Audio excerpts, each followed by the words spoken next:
Alright, so today we have Blue Pour Homme by Versace, and its notes include ambroxan, fig leaf, violet leaf, grapefruit, black pepper, bergamot, tonka bean. Now I first tried this one probably a couple weeks after it came out over in Europe at an airport duty-free shop for fragrance. And I thought it was okay back then when I first reviewed on the website, but I wanted to give it another shot, so I bought this mini bottle. In the opening, it sort of reminds me of that same citrus aquatic scent, such as Acqua di Gio Profumo. Has that same dark citrus, ambery, warm, smoky pepper kind of feel to it. And then as it dries down, the amber becomes more pronounced and it becomes more like Sauvage by Dior. So as it dries down, it becomes more like Sauvage.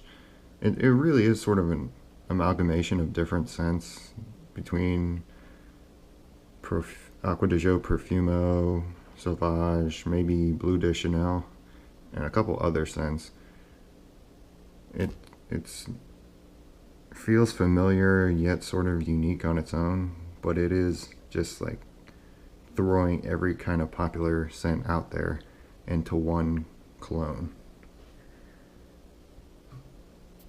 But that initial burst of citrus that's reminiscent of Acqua di Gio Profumo is short-lived, and then it does become the ambery sort of Sauvage kind of cologne, but it does have a fig leaf and black pepper note that gives it a woody kind of spice to it that isn't as prevalent in Sauvage, as I recall. I haven't smelled that one in a while, but this is much kind of darker scent overall.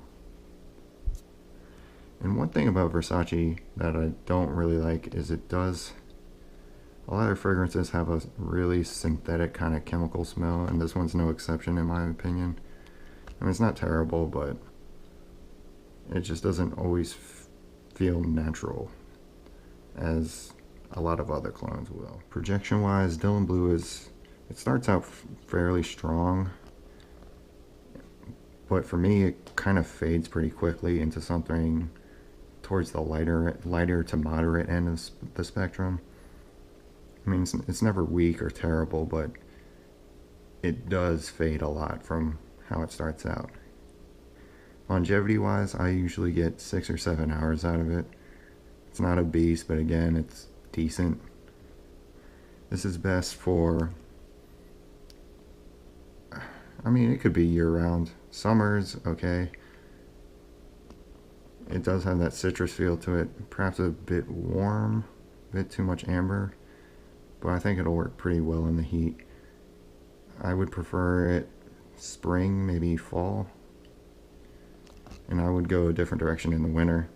I mean, it would still last in the winter, but it just doesn't really fit that profile.